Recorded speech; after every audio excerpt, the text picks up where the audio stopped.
Hello friends, please subscribe the Toonami TV and hit the bell icon for receiving coming videos notification. तो दोस्तों, आज की कहानी है मेहनती बाबुई और अहंकारी गौरैया। एक गांव के एक मकान में एक गौरैया पक्षी उस मकान के घुलघुली में रहता था। उसी गांव के एक पेड़ में एक बाबुई पक्षी का भी घोंसला था।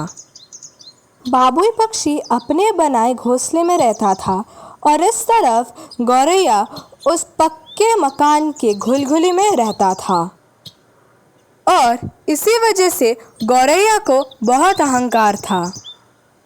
एक दिन बहुत तूफान के कारण बाबुई के घोंसले का आधा हिस्सा टूट जाता है और आधा हिस्सा भीग जाता है और इसी वजह से गौरैया को बहुत मज़ा आता है बाबुई का टूटा और भीगा घोंसला देखकर। गौरैया ने तब बाबुई का मजाक उड़ा के कहा कि ओह, तुम्हारा घोंसला तो पूरा भीग और टूट गया है। फिर से गौरैया ने कहा कि तुम्हारी तरह ना मेरा घोंसला टूट गया है और ना ही भीगा है, मैं ही बहुत अच्छे से रह रही हूँ।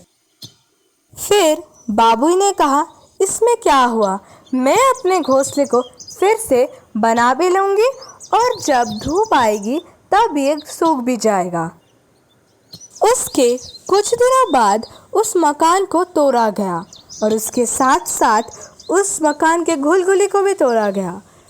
गौरैया बेघर हो गया। फिर गौरैया अपने नए घर की खोज में निकल पड़ा।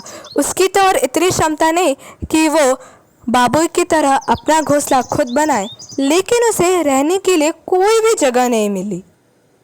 घूमते घूमते फिर गौरैया के साथ उस बाबुई पक्षी की मुलाकात हुई।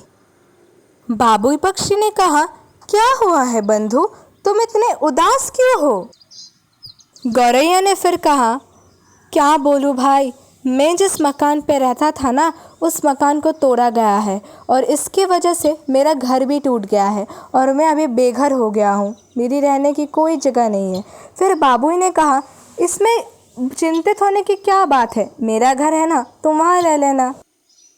गौरैया बाबुई की बात सुनकर चौंक गया। फिर गौरैया ने कहा कि मैंने तुम्हें अपमान किया, तुम्हारा इतना मजाक उड़ाया, इसके बाद भी तुम मुझे अपने घर में रहने दोगे? बंधु, मेरे इस बुरे बर्ताव के लिए मुझे क्षमा कर दो। इसके बाद से गौरैया और बाबुई खुशी खुशी एक साथ रहने लगे। इस कहानी से हमें यही सीख मिलती है कि किसी के भी बुरे वक्त में हमें उसको छोटा नहीं करना चाहिए।